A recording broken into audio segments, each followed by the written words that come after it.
My name is Evelyn Marlowe. I'm 26 years old, and this is my real story, the one that has haunted every breath I've taken since the night it all began. I grew up in a small town in Maine in an old Victorian house my great-grandfather built with his own hands, a place so drenched in history that every floorboard had a story and every shadow seemed to move when you weren't looking. People in town always whispered about the Marlowe Curse, a strange chain of deaths and tragedies in my family, but my parents brushed it off as small-town gossip. Until the night my little brother died in the attic. I'll never forget that night, the smell of smoke without fire, the way the lights flickered though there was no storm, and the sound of someone whispering my name from a corner where no one stood. That was when I realized this wasn't just superstition. This was real, and it was coming for all of us. I survived what happened, but not without scars and not without a promise. A promise that I would find out who or what was responsible for destroying my family and make them pay, no matter how dark the path I had to walk. So if you think you're brave enough, listen closely, because I'm going to tell you everything from the beginning, and by the time you reach the end, you might just believe in curses too. Don't forget to like, share, and subscribe so you don't miss the rest of my story. This story is written and edited by Dark Lifeside Diaries. That first night after my brother's funeral was the loneliest silence I had ever felt in my life. My parents didn't speak to each other.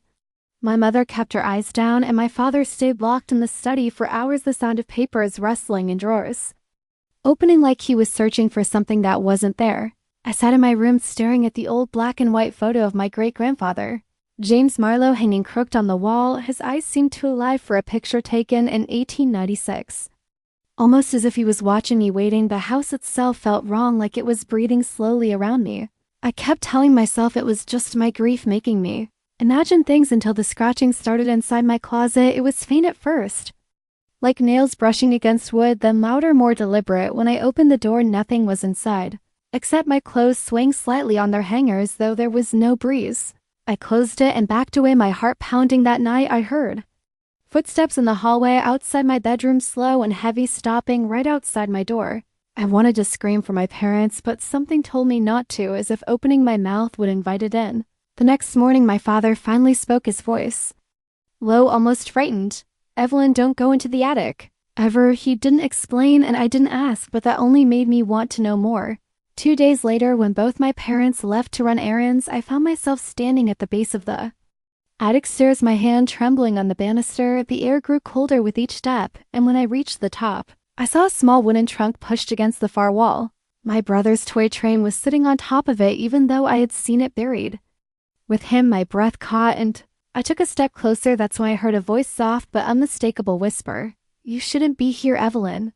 I spun around, but the attic was empty. My pulse was hammering in my ears, but something inside me told me to open the trunk. Inside, wrapped in yellowed paper, was a leather-bound journal with my great-grandfather's initials stamped into the cover. The first page was written in dark, spidery handwriting.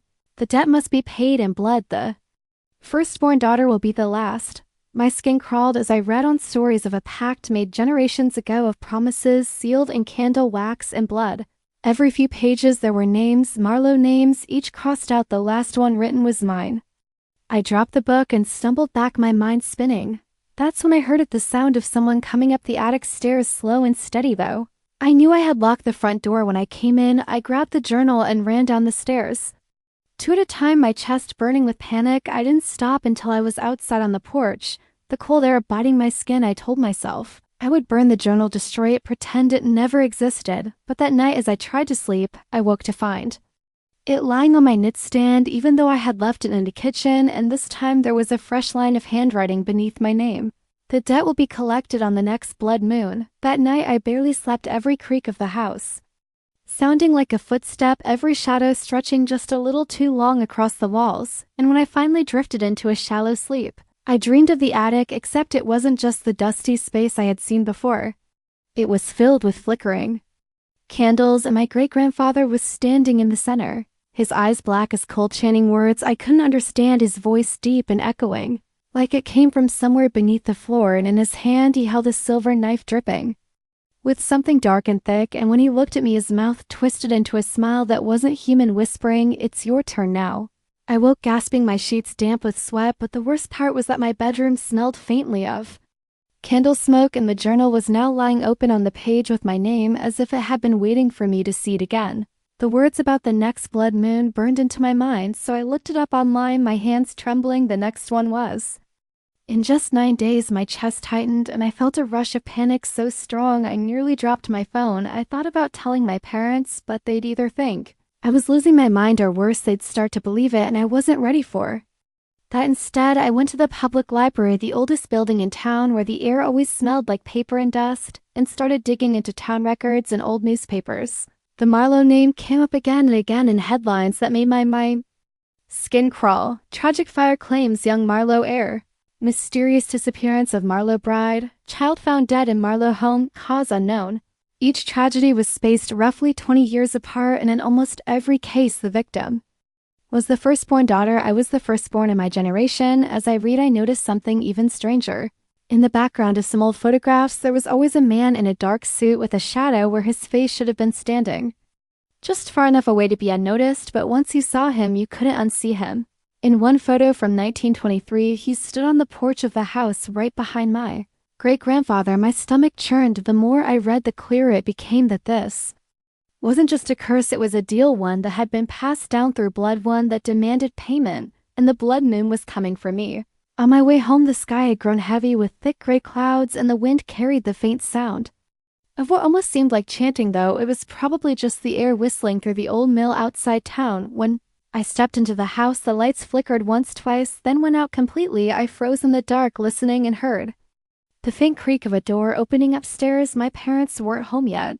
The sound of footsteps followed, slow and measured, like someone taking their time. I grabbed the flashlight from the kitchen drawer and shone it toward the staircase, and for just a second I saw a tall figure at the top of the stairs, his face obscured before the beam flickered and went out.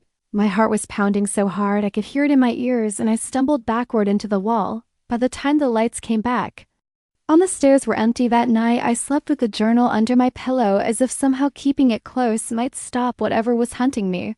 It didn't help. Around midnight, the sound of scratching returned, louder than before, this time from inside the walls. I pressed my ear to the plaster and swore I could hear whispering voices layered over each other in a language I didn't know them. Without warning, the whispering stopped, and a single voice said my name right in my ear. I jumped back, hitting my head against the bed frame. My vision blurred, and for a second I thought I saw a shadow crawl along the ceiling and disappear into the corner. By morning, my resolve had hardened.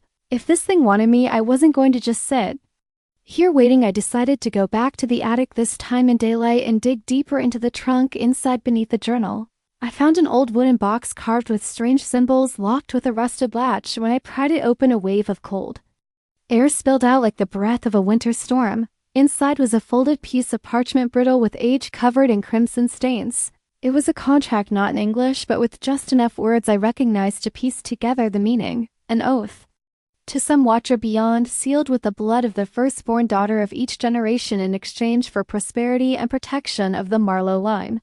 At the bottom was a signature, James Marlowe, and beneath it a mark that looked like it had been burned into the page, still faintly warm to the touch. I dropped it in shock, but before it hit the floor, the lights in the attic went out, leaving me in pitch black. Something moved in the dark, brushing against my arm, and I heard my brother's voice, faint, pleading, "Evelyn, don't let him take you." My throat tightened, my breath caught, and when the light from the single attic window flickered back, the box was closed again, and the contract was gone. I ran downstairs, my hands shaking so badly I could barely dial my phone, but when I tried to call my best friend Lydia, the line was filled with static, and through it, I heard that same deep voice from my dream. 8 nights left. My knees gave out, and I dropped the phone. That was when I realized this thing wasn't just tied to the house, it was tied to me. No matter where I went, I couldn't escape. The next few days felt like a countdown clock. I couldn't turn off each sunrise, bringing me closer to the blood moon, and each night stretching on forever, like it was daring me to survive until morning. And no matter how many lights I left on, how many locks I checked twice, the presence was always there, in the corner of my eye, and the chill that seeped into my bones, and the feeling that someone was breathing just behind my neck. I tried staying at Lydia's house, thinking maybe distance would break the grip this thing had on me, but the second night there, I woke to find the journal sitting on her nightstand, even though I'd left it hidden in my dresser drawer back home. Worse, Lydia's dog, a sweet golden retriever who had never so much as growled at anyone, was staring at the journal with its hackles, raised lips pulled back over its teeth, a low growl rumbling in its chest as if it could see something I couldn't. That same night, Lydia's mom told us she heard someone walking in the hallway outside our room, but when she opened the door, the hall was empty except for the faint sound of a man humming an old lullaby. I recognized the tune instantly. My great-grandfather used to sing it in the rare home videos we had of him, the ones my father never liked to watch. I left Lydia's the next morning, not wanting to drag her family into this, and returned to the Marlowe house determined to find some kind of answer, some way to break the deal James had made. I went back to the library and combed through everything on local folklore, cult rituals, and blood moon legends. One thing kept coming up: blood debts could only be broken by returning the offering, which could mean returning the life taken or offering something of equal value. The problem was the last life taken was my brother's, and the thought of digging up his grave or disturbing whatever peace he might have now made my stomach turn. Still, the more I read, the more I realized I might not have a choice. The book I was reading mentioned that blood moon sacrifices had to be completed in the place where the original pact was made, under the same sky with the same symbols drawn in blood. If I could disrupt the ritual before it was complete, maybe I could sever the connection for good. That night the house felt heavier than usual, the air thick and damp like the moments before a thunderstorm, and when I passed the old mirror in the hallway, my reflection didn't move with me. It just stood there, smiling faintly, its eyes black as ink. I stumbled back, my hand slamming into the wall, and when I looked again, it was just me, pale, shaking, terrified. I tried to sleep, but dreams dragged me into the attic again, this time surrounded by family members I knew to be dead: my brother, my grandmother, and aunt, who had vanished before I was born, all of them whispering, "Run before he takes you." But when I turned to flee, James Marlowe was blocking the stairs, the silver knife in his hand glinting in the candlelight, and behind him, the shadow-faced man from the photograph stood taller than the ceiling, his head tilting unnaturally. As he looked at me, I woke to the sound of my bedroom door creaking open and the faint smell of iron blood. In the doorway stood a figure, but the hallway light behind it was swallowed by darkness, as if it couldn't escape past him. My throat closed, my limbs refused to move, and in a voice that was both my great-grandfather's and something else entirely, he said, 5 nights left. When I could finally move again, I bolted the door and sat awake until sunrise, my mind racing through possible plans. The only place I hadn't searched yet was the basement, a place my parents never went and where the single dangling bulb had burned out years ago. That afternoon, I forced myself to go down there with a flashlight, the concrete steps groaning under my weight, and the moment I reached the bottom, the air turned freezing. There were symbols carved into the floor, the same as on the wooden box in the attic, and in the center was a dark stain that could only be one thing. My flashlight flickered, and when it came back on, the journal was lying in the center of the stain, open to a page I hadn't seen before. The final daughter must spill her own blood to end the line. I dropped it, my stomach lurching, and when I turned to run back upstairs, the door at the top slammed shut with such force dust fell from the ceiling. The bulb above me sparked once, twice, then burst, plunging me into darkness. From somewhere in the blackness, footsteps began circling me, slow and deliberate, and the voice spoke again, this time so close it felt like the words were inside my head. "You can't run from what you are." I sprinted up the stairs, slamming my shoulder into the door until it finally gave way and collapsed in the hallway, gasping. That was when I knew I couldn't wait until the blood moon to act. If I didn't do something soon, I wouldn't make it that far. But the thought that kept me awake the rest of that night wasn't the shadow-faced man or my great-grandfather. It was the possibility that maybe they were right. Maybe the only way to end this was to end me. By the 4th night before the blood moon, I'd stopped pretending I was okay. My parents avoided my gaze as if they could sense what was coming, but were too afraid to admit it out loud, and the house itself felt like it was leaning in toward me, listening to every thought, every heartbeat, waiting for the moment to strike. I barely ate, barely spoke, and spent most of my time in the library piecing together the ritual James had performed over a century ago. Every step laid out in his journal, every symbol, every whispered invocation, except one page near the end, had been torn out, the edges jagged like it had been ripped. In a hurry, I realized then that maybe, just maybe, James himself had tried to undo what he'd done, but whatever he tried must have failed, because the curse had rolled right on through the generations. On the 2nd night before the blood moon, I woke to find my bedroom covered in those same symbols carved into the floor, the walls, even the ceiling dripping with what I knew wasn't paint. My own reflection in the mirror was grinning at me, its teeth sharper than they should have been, and when it spoke, its voice was my brother's. "If you want to save them, you know what to do." I took the journal, the wooden box, from the attic, and a kitchen knife and headed to the basement, my flashlight trembling in my hand. The air grew so cold my breath came out in clouds, and in the center of the symbols the shadow-faced man was waiting, taller than ever, his body bending in ways no human should bend. Behind him James Marlowe stood with the silver knife, his eyes now glowing a deep, unnatural red. "One night left," he said, his voice echoing against the concrete like it came from inside the walls.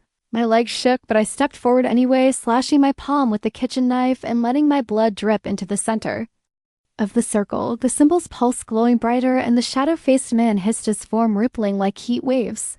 James lunged for me, the silver knife raised, but as his blade came down, I pressed my bloodied hand to the wooden box, whispering the only words I'd found in the library that might sever a blood pact. The air exploded with a deafening crack, the ground shaking under my feet, and for a split second I saw my brother standing beside me, smiling before he faded into the light. "Pouring out of the box, James!" screamed, his body collapsing into dust that was sucked into the box, and the shadow-faced man's form shattered like glass, the pieces dissolving into smoke. When the light died, I was alone in the basement, the symbols burned into the concrete, now nothing more than blackened scars. I collapsed to my knees, clutching my bleeding hand, and for the first time in months, the house felt still. The blood moon rose the next night, but nothing came for me, no whispers, no footsteps, no shadows in the corners. My parents said it felt like a weight had lifted, and though I didn't tell them everything, I knew deep down that the Marlowe curse had ended with me. Still, sometimes when I pass the attic stairs, I swear I hear faint footsteps above me, like someone pacing slowly, waiting for another deal to be made. Maybe some doors once open, never really close. Thanks for staying with me through this story. Don't forget to like, share, and subscribe if you want more real horror stories.